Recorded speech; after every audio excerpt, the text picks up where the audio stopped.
Israel has been developing strong ties with Azerbaijan in recent years, mostly because Azerbaijan is an ally of Israel against Iran.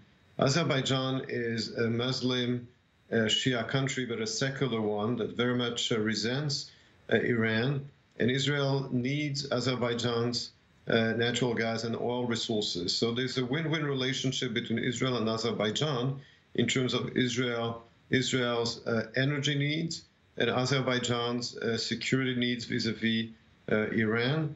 And therefore, there's a community of interest between the two countries, a country that was visited by the Prime Minister of Israel about 3 years ago. So an interaction between the two countries, mutual interest, and a common enmity towards Iran.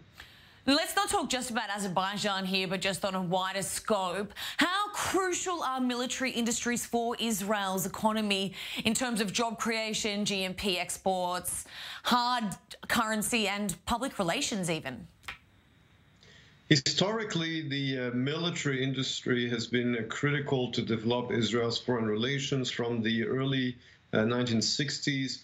Via its military industry, Israel was able to build strong relations around the world during the Cold War and after the Cold War.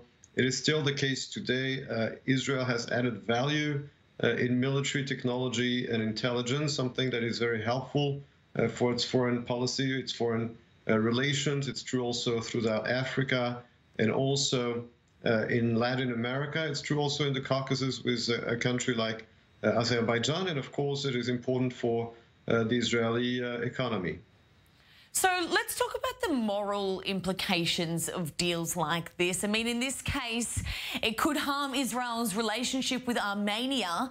What could Israel lose there? Israel has also been criticised in the past for other arms deals which countries have accused of human rights violations. So what could be a problem that could arise here?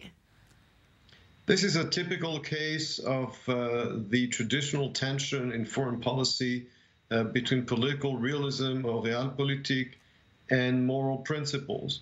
Israel is, of course, not the only country facing such a dilemma, but I think this is a very interesting case study in Israel's foreign policy dilemma, a relation between Armenia and Azerbaijan, because historically, and I would say emotionally, our ties are with Armenia, another non-Muslim minority of the Middle East that was the victim of genocide by the Turks in the early 20th century. And historically, there have been very strong ties and empathy between the Jews and the Armenians.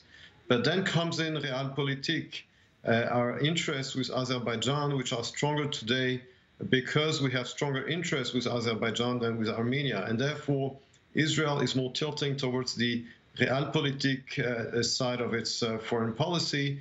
A lot of people in Armenia are upset about it. It's understandable.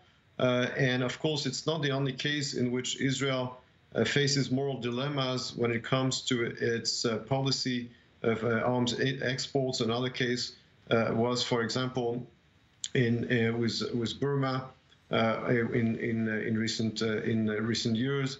And so it's not the only case. But I think that here it's a very good example of the traditional tension between political realism and moral principles. But as I said, with Azerbaijan, we have very strong interest in recent years. Going back now to the military, to arms sales, what are the biggest sales? I mean, drones, missile systems. What is it? What's the most? What did Israel earn the most money out of here? Well, any technology that has high added value, thanks to it, high tech in drones, for example, in surveillance technologies. Israel is known for its cutting-edge technology in the military, as opposed to other countries. And also, when it comes to Israel, you don't have the legal limitations imposed, for example, by the U.S. arms industry or the European arms industry.